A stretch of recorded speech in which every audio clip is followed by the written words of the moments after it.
Our next fight feels like a bit of a trap, and I say that because we have the 12th ranked women's bantamweight Pannie Kianzad, Banzai, representing Sweden, taking on the US of A's own Raquel Pennington, the former title challenger. And listen, that was one of the worst title bids I've seen in a really long time. That fight did not go well for Raquel Pennington. Since then, it's been a bit of a rocky road. 2-3 the overall record, including that fight. She lost to Germaine Durandamy. She beat Heilialateng, who's on a little bit of a run. She lost to Holly Holm, and then she beat Marion Renault. Unfortunately for Pennington, again, she is unranked in this division. For Pannie Kianzad, since she unfortunately lost to Julia Avila, which is her second UFC loss, considering the fact that her fight against Macy Chasson in the finale of The Ultimate Fighter, considered UFC fight, she has won 4 fights in a row. She beat Jessica Rose Clark. She beat Bethe Correia. She beat Sijara Eubanks and Alexis Davis.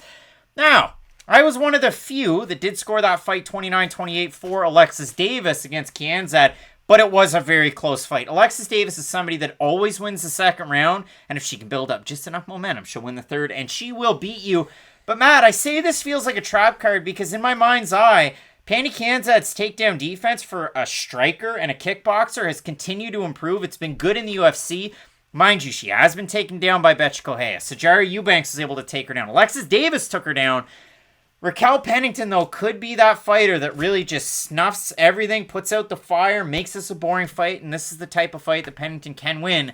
That's why it feels like a trap card to me. This might gotta push back a little bit on your comment about Pennington's career post Amanda Nunes. She had a razor-thin close fight with Germaine Durandamy. That fight wasn't like Durandamy just blew the doors off her, and she hasn't looked terrible ever since. Like, a win over Aldana does mean something, and the Holly Holm fight was awful. That's all I can really say. Like, Holly Holm and Raquel Pennington took turns holding each other up against the cage. If you like Jan Blachowicz, Jacare Souza, you probably like that fight. Exactly. Honestly, the perfect comparison for a fight. Nothing but clinch control. The problem with Raquel Pennington is that all of her success is kind of what makes her fights boring, and it could also be a detriment to her, because Raquel Pennington really lives and dies off that clinch control stat. Like, clinch control really is a big thing for Pennington. She's a great fighter because she can put out her opponent's fire. If you look at the Holly Holm fight, like, Holly Holm wasn't really able to connect clean on Raquel Pennington because Pennington figures out, okay, there's 2 ways to avoid your punches. I can either use A, head movement,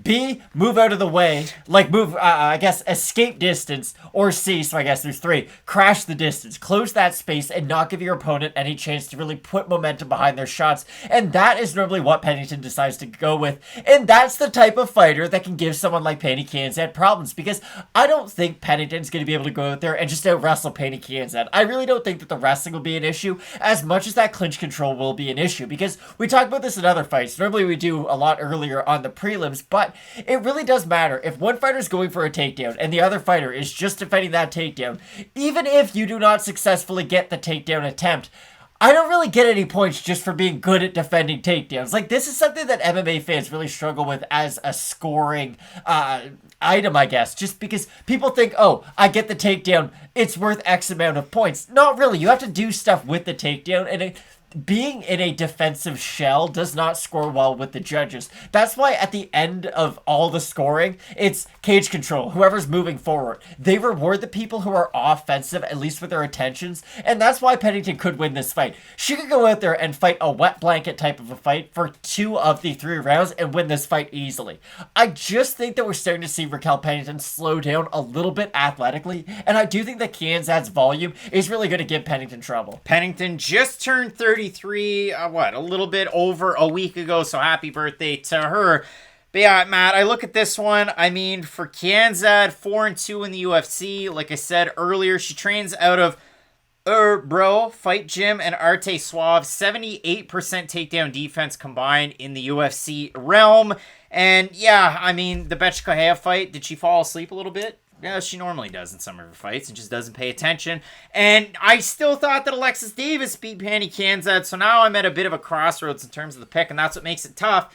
Because Kianzad looked good after the early storm from Sijara Eubanks. Can she do the same thing in a fight against Raquel Pennington?